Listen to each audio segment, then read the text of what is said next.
with your mailing list. It'll help you with your social media. If you need any help of any kind to get out into the social media digital world, Oak City Tech are the folks that can help you.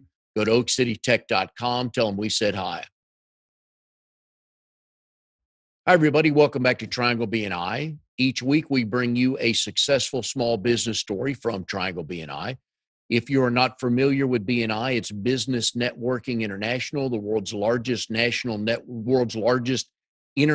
networking organization. And our little slice of heaven here in the Triangle is Raleigh, Durham, and Chapel Hill. Each week, about 30 chapters and almost 600 members get together, and we are there to help each other grow their business. And our small business success story today is Charley Crowe with the Home Inspector team. Charley, how you doing today?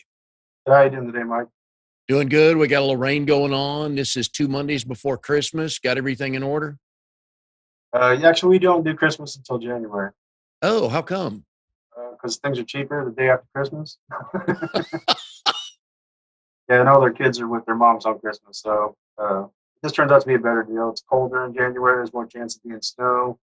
We actually have about 3-4 times more presents because we wait 1 month because we can take the same amount of money and buy times as much. Oh, very nice. Okay, we're going to get into your blended family here in a minute. And Charley's wife, Nikki, has been on the show before. When did you guys start this Christmas in January then? Probably like 8 years ago. Okay. And it works for everybody, huh? Yeah, it does. Yeah, it works out in a lot of ways, to be honest All with right. you. I like that. So is the tree up? The tree's out in the garage. It's got all the decorations on it. I just have to bring it inside. I don't know that I've ever heard of anybody decorating their tree in the garage. I like that. Yeah, and we don't ever take down our Halloween decorations. So I think this year we're probably just going to throw a bunch of skulls on the tree. And yeah. Very nice.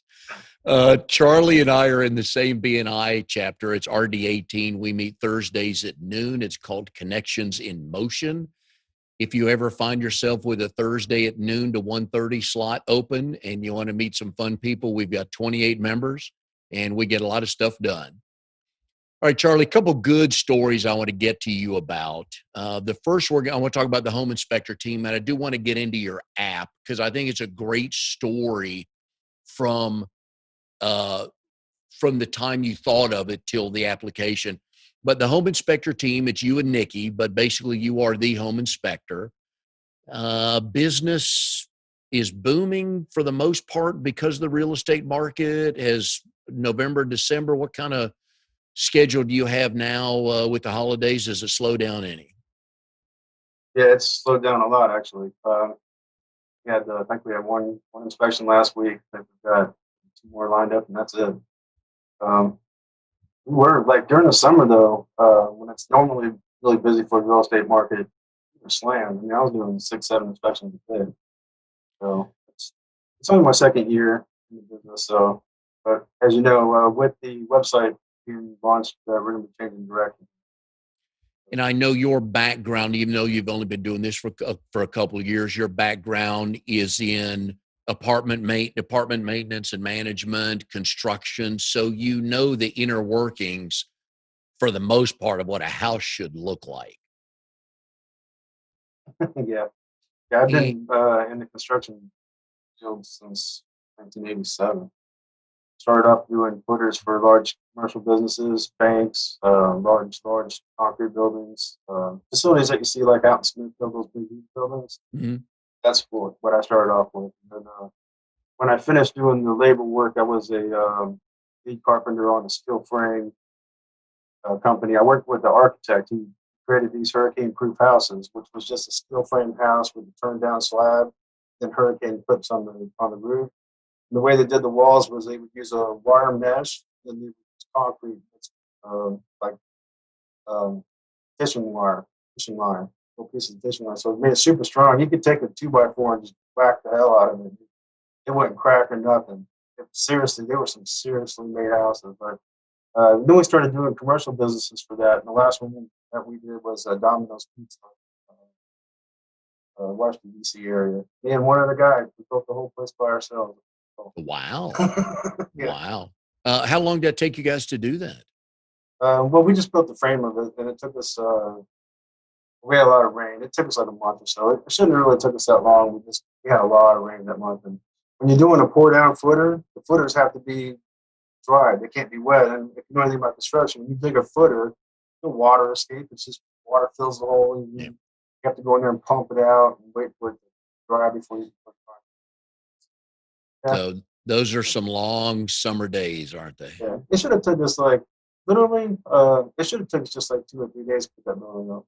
It was all steel frame. We prefabricated the walls in another facility, and I came up with this idea because we used to build like solid whole wall for like houses. You can do that in sections, but with these big buildings, and we had to like put a piece in between two wall sections so we could carry it all on a flatbed. And always looking for answers to problems. That's what it does. If one thing I know about you, your mind is always working. What got you into the home inspecting world then? Well, I was a box driver for Spectrum. I used to go to their facilities and pick up modems and all that kind of stuff, all the wires and stuff. And I would deliver new equipment to them every day. So we had about 5 or 6 stops. And I was doing that for a couple of years. I was making the best money I ever made in my life. And then I got home on a Saturday after working, and my boss just sent me a text saying, I'm not working no more. Oh, Yeah. And so I started working on the Happy Home app, what we were originally going to call our app. But we don't have anymore because the apps take 30% and we only charge 10%. So we'd have to charge 40% of what we charge people. It's just retarded. So we're not gonna do so once you started doing the home inspections, did you enjoy that? And I'm sure you got a lot of firsts that you saw in houses, like who in the world built this? that. Yeah. Yeah, there was a few of those. There was a floating staircase I saw one time. I was just like, I didn't understand how it was being held up. And yeah, that was on a pre-drywall. So pre-drywall inspections are important if you're building a new house. Get somebody in there who's not the builder to look at it for you. Yeah, and that's actually a great point that you bring up because we've had realtors on, and I think most of us that don't know the real estate world, we think, all right, I'm buying a new house. I know they're looking out for me. But the builder, and no knock on the builder, but they're looking out for them. And it's perfectly fine if you're buying a new house to go get your own inspection, go get your own realtor, right? Yeah. Yeah, I find stuff every time. I've never been on an inspection where I haven't found anything. I don't think anybody. Is it kind of the same things you see? So on pre-drywall, it's fire blocking. They'll also, if you have wires running through the 2x4s inside your wall, those wires have to be at least an inch and a quarter back from the surface, so you don't hit them with a nail or something. And if they are any closer, then they have to have a metal plate put in front of them. So I find that a lot. Holes in the floor, broken timber. I don't know. I found a couple pieces the other day doing an inspection. It doesn't matter how big the house is, what have you. I will tell you that I find less problems with more expensive houses. With which houses? With the more expensive houses, Okay. yeah, just the quality of work goes up massively. I go into a $200,000 townhome and just find all kinds of stuff wrong. I walk into a $700,000, 1,200 square foot house, and it's immaculate. When a new buyer brings you in to do a pre-drywall inspection or any type of inspection, and the things you find that are not up to code, the builder, who's responsible for paying and getting that done? Um, yeah, I don't know. First of all, we don't quote codes. If I state a code on anything that I write inside the report, I have to rewrite the whole report with everything written in the code. You have to state the code. You have to type it out. It's we're not coding. We're not code guys. State usually the banks have a code guy that comes in and makes sure that everything's up to the city's expectations. Um, but no, I was talking too much about Ross. No, but okay. So let's go back to the one where the wiring wasn't far enough away, though. So you just make that note to the builder, and they make the adjustments. Oh, it'll go in the report. And Okay. basically, what I tell people is, once I give you the report, just give it back to the builder and let them take care of what they're going to take care of. Some Okay. things they won't take care of. Like I write out one almost every single house I go into. People's hot water heaters, they have a pressure release valve on them, and the tube that comes out of there is supposed to go straight down within 6 inches of the floor. That tube has to be made of metal, and it's always made of PVC. And the problem with that is PVC is rated for 200 degrees, and the water that's coming out of that water heater, if it's coming out of there, is going to be a lot hotter than 200 because it's, it's building up pressure and it's probably boiling. So what happens is the water starts going through it, it gets hot, collapses, and the water can't get through no more. And you're stuck with the same problem that this the TPR valve was supposed to solve. So yeah, but they don't ever change it, and it's just it's retarded because it's probably a $5 pipe and $50 piece of plastic. That's why they don't do it. Is it one of those we've always done it this way type answers? Once I tell people what the problem is, they'll go hire somebody to have it replaced. Yeah. Yeah. But it is a good idea, though, for anybody because if I get this right, by law, if you're buying a house, you don't have to get an inspection. No. But you This should. is as is. Yeah, this is as is state. So yeah. whatever you're buying is what you get. I bought a house like that. The seller wasn't doing nothing. We had the report done. She just showed me what I need to get fixed, but the seller didn't take care of any of it. No, but you don't even have to get an inspection. No, but you you'd should. Crazy not to. Yep. Well, this is the biggest investment you're going to make, so you probably should have a look at it. Is it difficult sometimes telling somebody how ugly their baby might be? You know what? It's really weird, but all through my training, the whole thing about going through training was try not to get sued.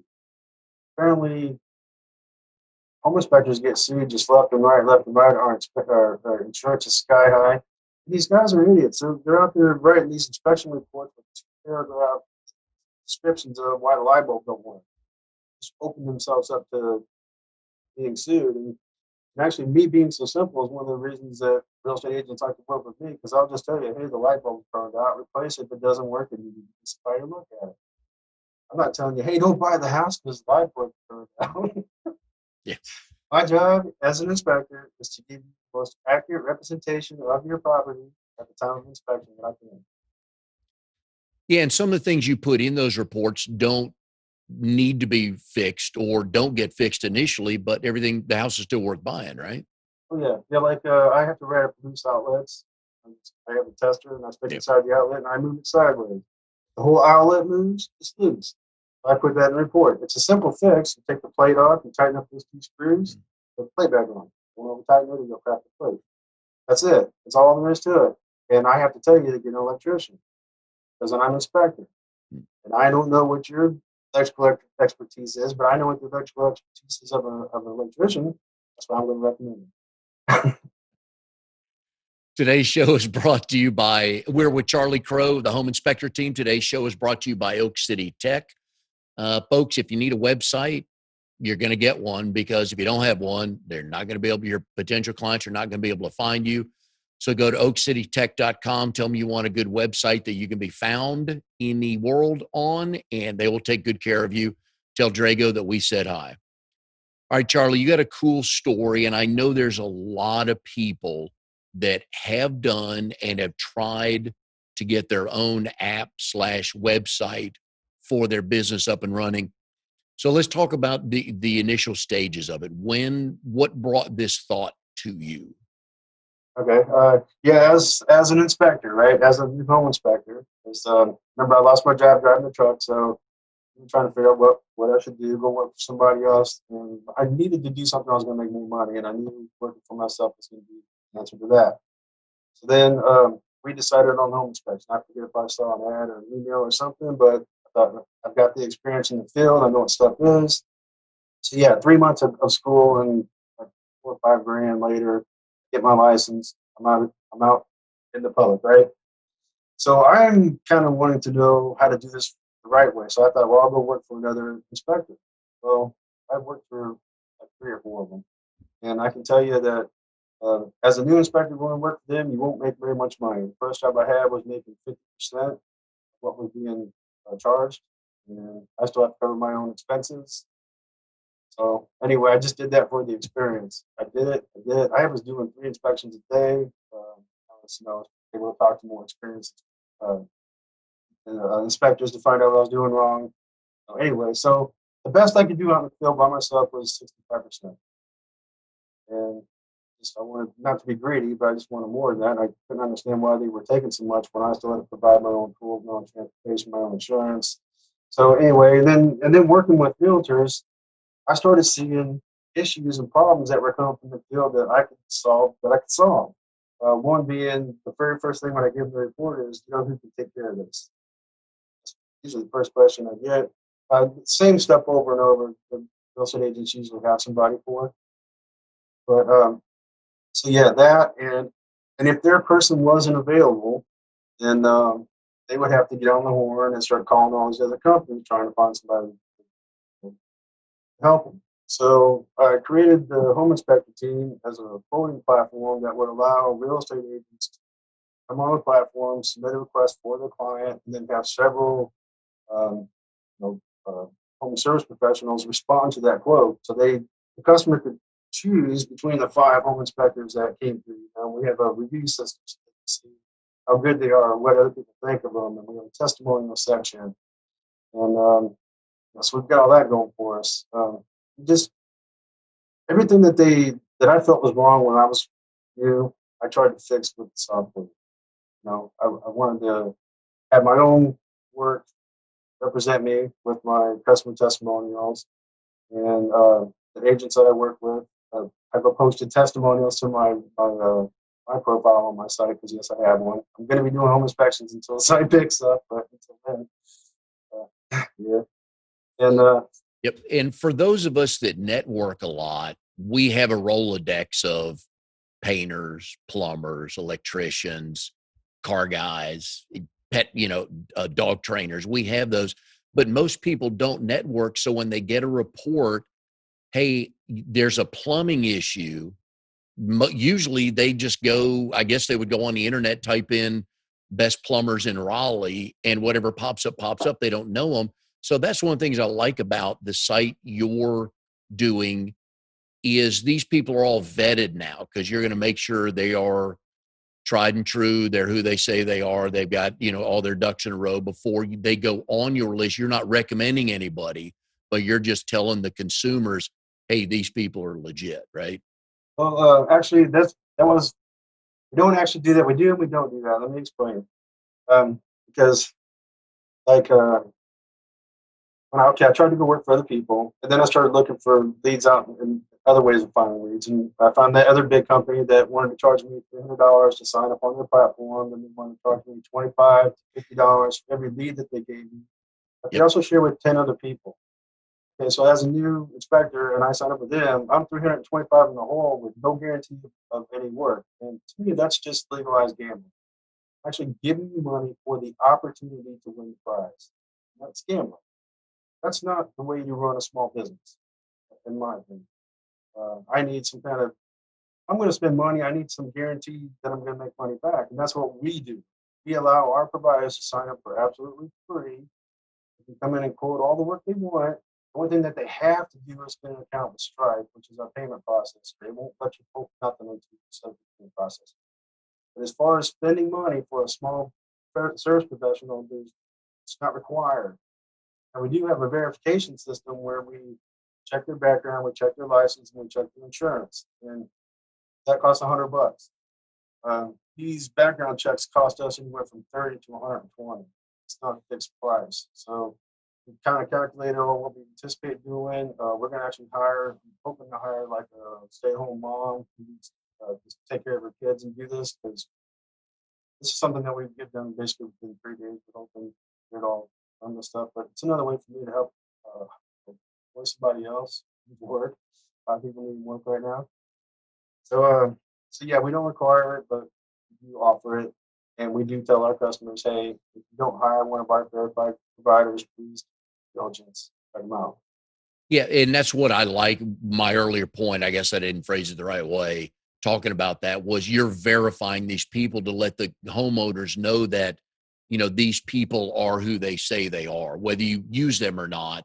Because a lot of this other service we're speaking of, and we went through this too when my brother and I owned the pest control business, is they would tell you, hey, Mike Manning at 123 Main Street needs a quote on pest control.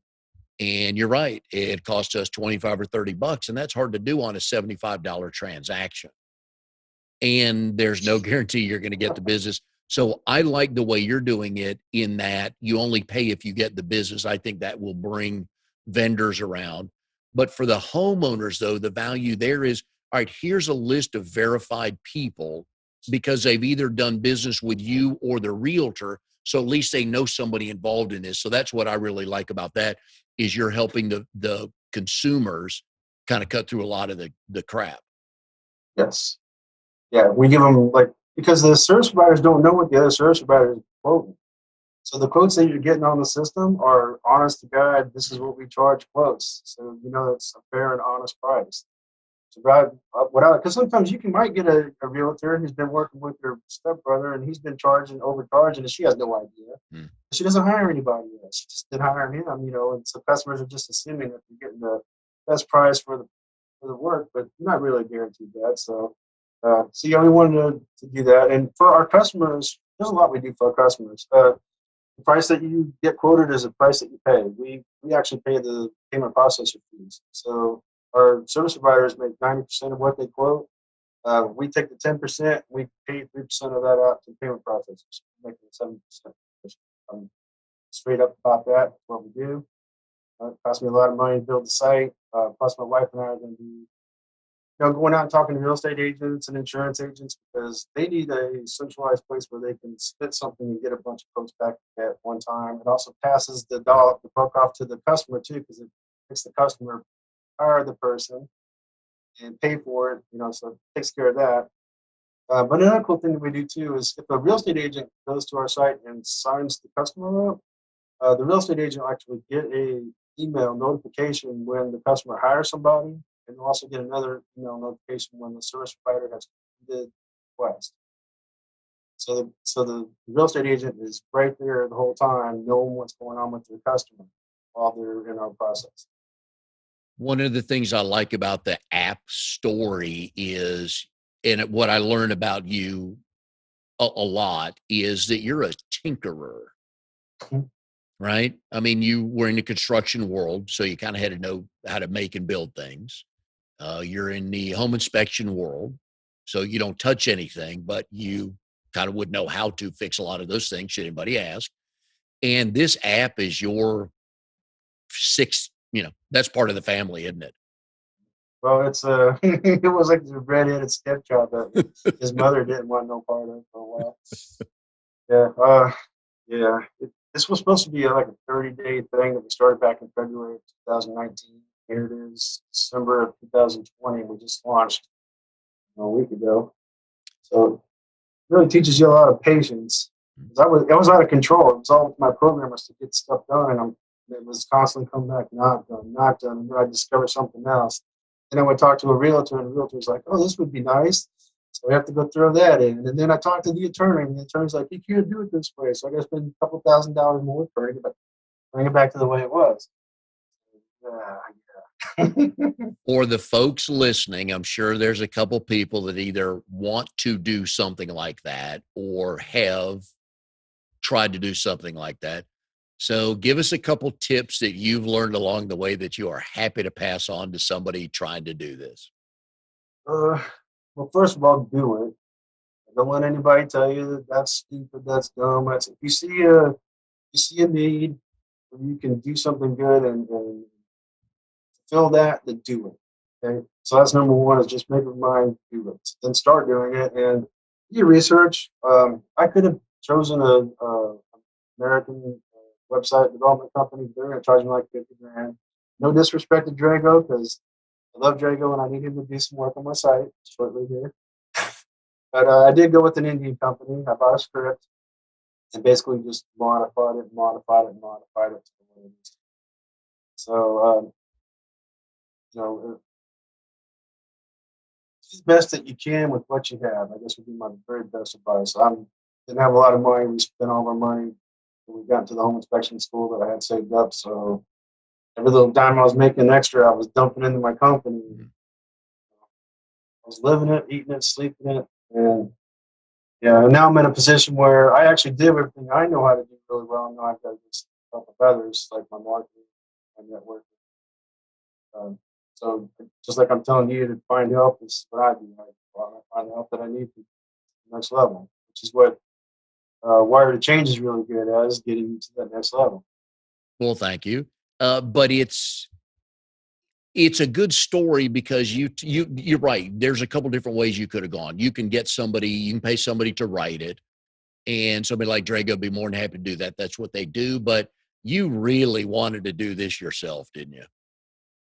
Yeah, well, it would be my way that I did it. I've worked for actually, I have done 1,000 jobs in my lifetime. I have never found anything that I didn't like until I started working.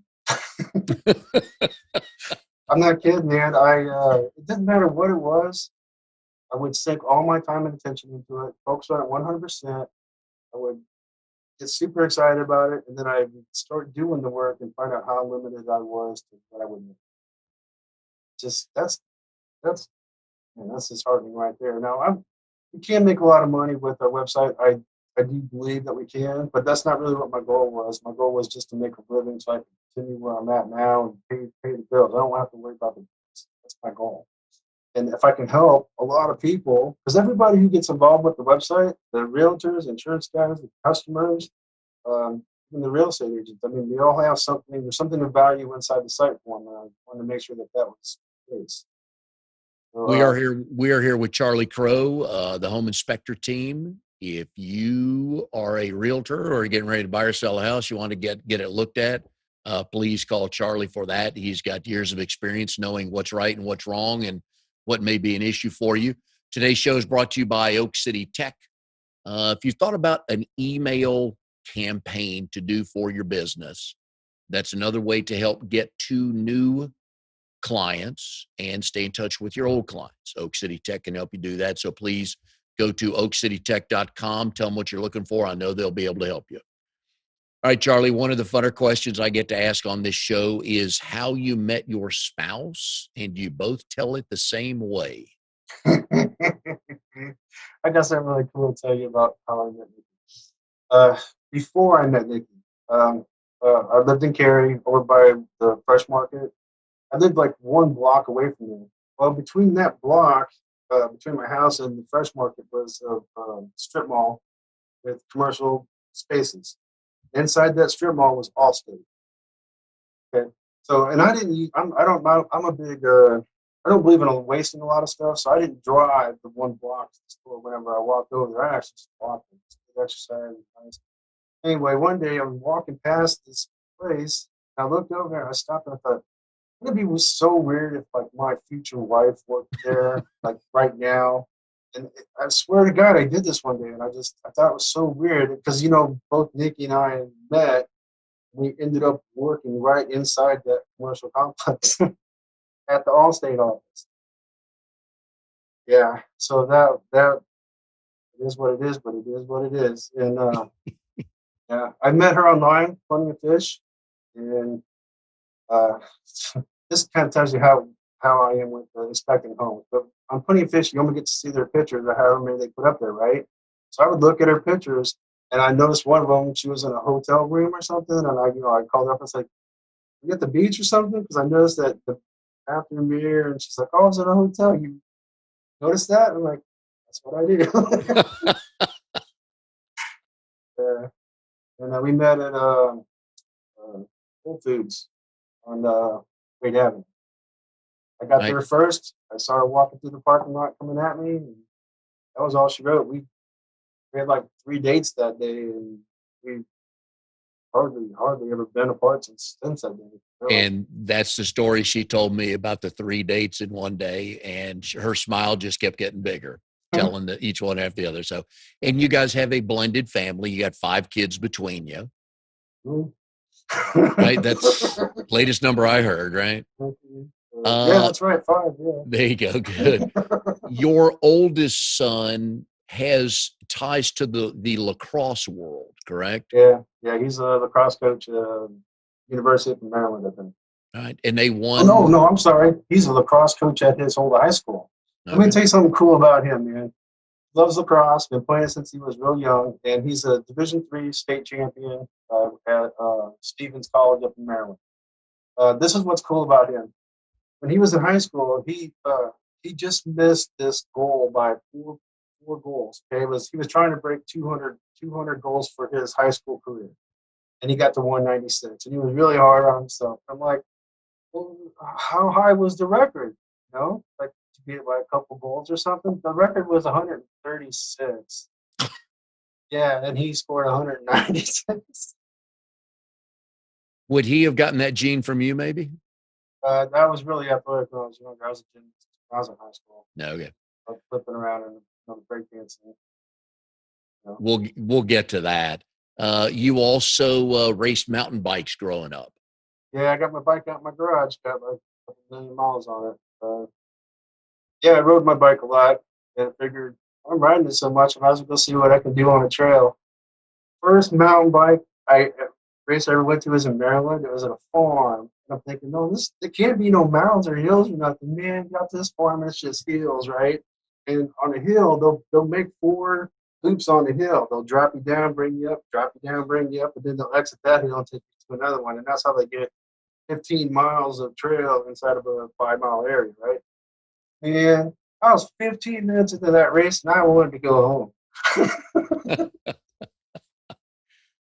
Why? I was hurting so bad. Oh, I had no idea what was involved with mountain bike racing. I thought I was just like, racing on the street. I could get to 45 miles an hour and I could do 15 miles in 45 minutes. I thought going out there on the trails would be easy. Oh my God. I think I came in dead last. Because I sat at the road to go out for a while on my bike thinking I can just go this way, go to the car, get in and go. I'm done. It's hurting so bad. I thought, no, I came here. I'm going to finish this. So yeah, I think I came in dead last, but after that, the itch was on, and I took first in Dragon's Back up in Virginia, and I took 6 a couple times, won some gizmos and stuff. It's not a real high paying. Yeah, it's all sponsor on your bike and your suit and everything. I'm out there with cut off shorts and a tank top. All these other guys got these numbers and these color shirts on, and I'm like, I'm gonna waste all you guys. And I believe you had a career-ending injury in mountain biking. Well, no, I actually broke my back on a four-wheeler at my dad's house in West Virginia. We would go out riding all day long. I even did some really nice high-flying stunts that day and got home, was messing around in my dad's driveway fixing the brakes, and he's got this hill on his driveway like this, and I rode up it. And there was like a little lip up here. My back tire got there. I started rolling back, and I accidentally hit the back brake instead of the front. The bike just came back and landed on me. And I guess because I was so muscular at the time, the bone just snapped right in half. It's like an L3 break, and it just caused me a lot of problems for a long time. How old were you when that happened? 21. Oh. Yeah, and I was in the hospital the next day. Doctor said, why are you in here? I was like, I was out riding again.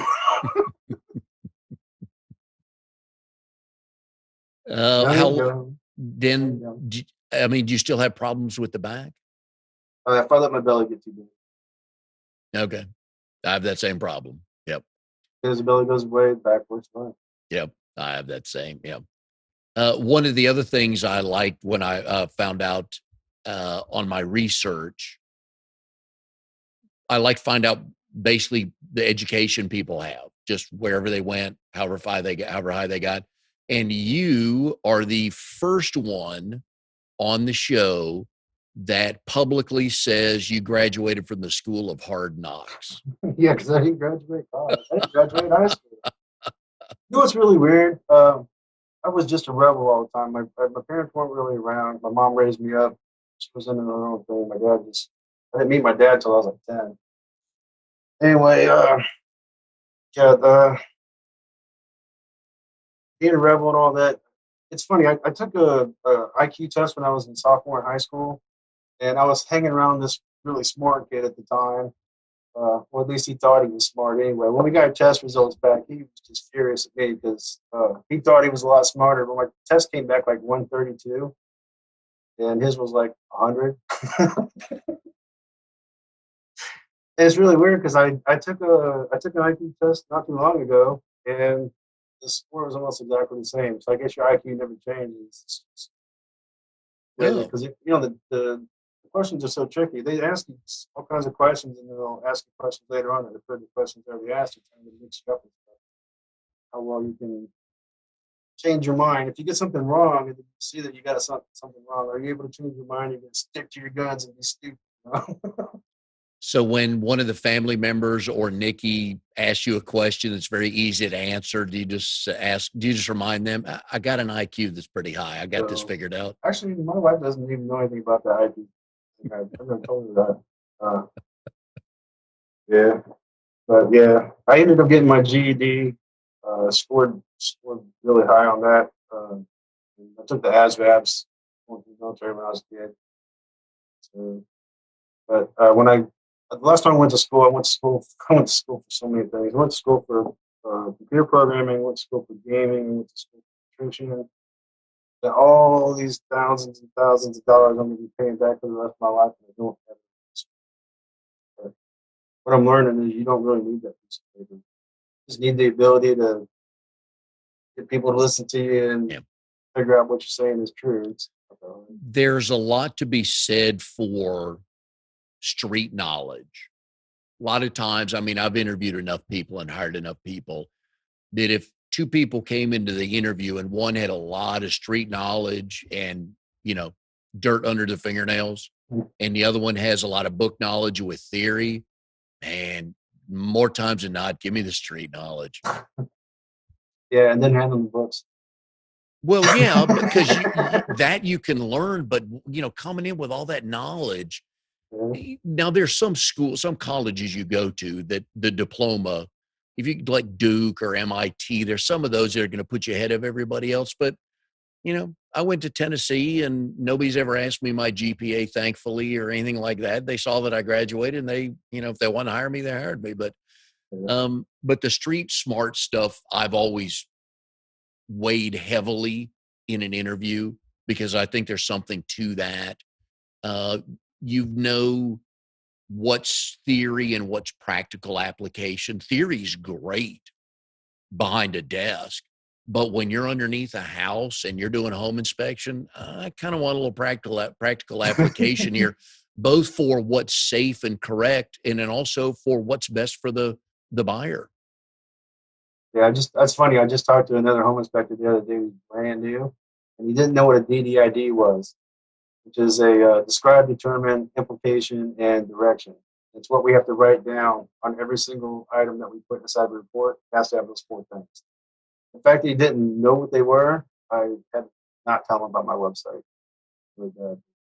How did he not know that if he went through schooling and everything? I don't think he went through it. I don't think he went through the traditional school. There's the Home Inspector Training Center is out in Burlington. It's ran by Gregory Enterprises. They pretty much take 95% of all the inspectors come from there. Best school around. But a lot of these other guys, you don't have to be anything special for the school. It's the test that you got to take. Sam, you got to pass it. So these schools, they charge you money. They guarantee you're going to pass. Test you themselves. Kind of like the insurance world. Same thing. Go to a class for a while and then they. Yeah, but it's those type things though, that street knowledge, or I've seen this before, or even I've seen this before with this builder. What's really good for me, I guess, as far as knowing how everything works together, is that I can figure out stuff. Like, if they got water in the crawl space and the grate on the outside of the house is leaning in toward the house, it's pretty simple to figure out. Just like stuff like that, just knowing how things work together, it does allow you to figure stuff out. The funny thing is about home inspectors is we're not supposed to tell you what causes the problem or how to fix it, which is like one of the first questions I get when I'm done with the report is, how do I fix this? I'm like, sometimes I can tell them, yeah, you just tighten this up or what have you, but sometimes I just got to tell them, I really don't know. Like half walls at the top of stairs, grab a hold of that sucker and wiggle it. It moves. That's not good. And I get this on brand new houses and everything. So, and they're like, how do you fix that? I have no idea how to fix that one. I just don't. I'm thinking bolts to the ground, cross members. I just don't know. It's not something I ever did. So I just don't know. Yeah. And I think that goes back to one of your earlier statements was don't get sued. So you kind of do have to be careful what you tell them, especially if they feel like they can fix it themselves. I've had people ask me, would you buy this house? Ooh. And I honestly cannot give you that answer. If I do, then I'm in violation of my license. Yeah. My job is to give you the most accurate representation of the house at the time of inspection that I possibly can. That's the best job I can do. And then the realtor can go into a little more detail with them, correct, about options. Yep. And I love this because we get these people that buy their houses and they don't want a realtor. Yep. If you're buying a house, there is no reason for you not to have a realtor because they don't cost you anything. And you're actually really not playing your cards right if you're not getting one. So these people that don't get one, they call me up and they say, hey, I want to go over the report with you. I'm like, okay, what's the question? Well, do you think I should get this fixed? And I'm like, I can't tell you that. that's what a real estate agent's for. They'll be glad to tell you because it doesn't hurt them. To me, if it's in the report, it needs to be fixed. That's just how simple it is. If it's in the report, something can go wrong and it needs to be addressed. Yeah, and it's just information which you kind of need to have to make that decision. Even if you love it, you're willing to live with it. It's just good to know. Yeah. So when something goes wrong, you go, oh, yeah, that's right. Charlie, the inspector told me I should have got that fixed. Darn. How is your breakdancing career? Still good?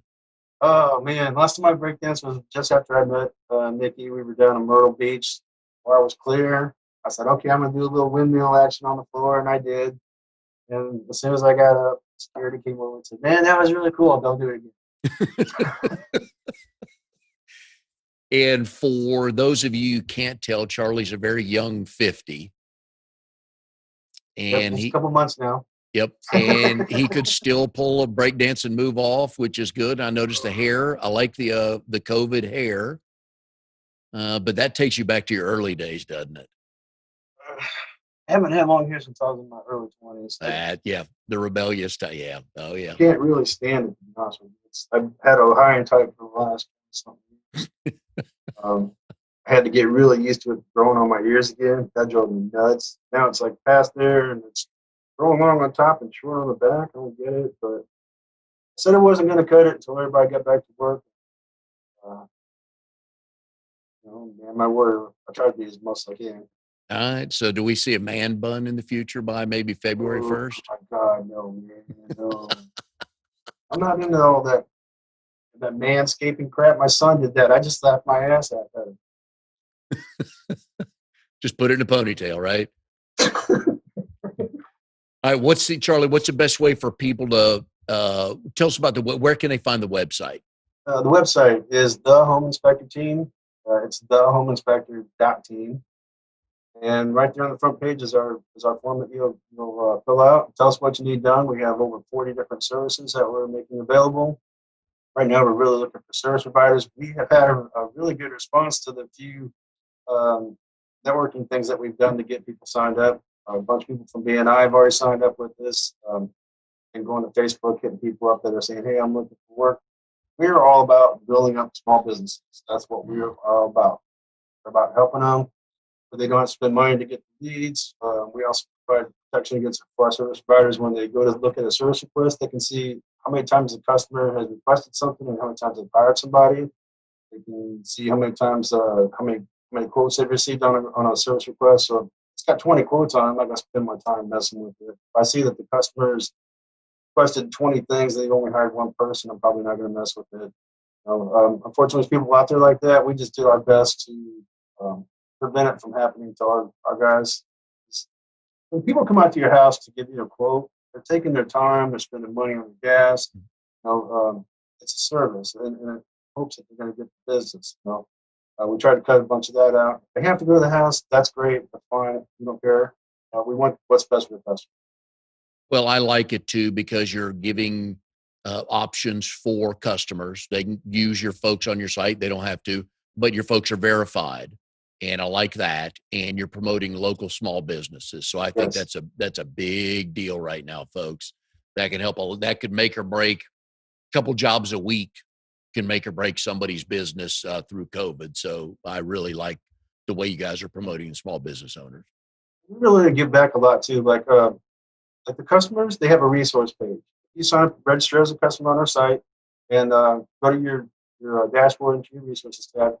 You can get a free oil change from my buddy Mike Allen. Yeah, that's just for signing up as a customer. You don't have to do anything. If you're a real estate agent, you can go to the real estate agents page, which is links right on the top of the front page. Scroll down and you can find 13th month home warranties that you can offer your customers. We have Porter Staples, you need a closing attorney. We also have Alex is on there with his videography. He's offering 50% off to any realtor that uses the services for the first time. So it's all about give. Givers gain. It's like the motto of our BNI group, givers gain. So we're giving to the customers, we're giving to the service providers, we're giving to the real estate agents, we're putting it in a small package that you can just keep track of everything. It's just about give until it hurts. Yep, I like it though, but it benefits the consumer and the local small business owners. So that's wonderful stuff. Congrats on getting that up and running. I know that's been a bone of contention and your pride and joy at the same time, usually. Anyways, we wish you luck with that. And folks, we'll see everybody next time on Triangle BNI.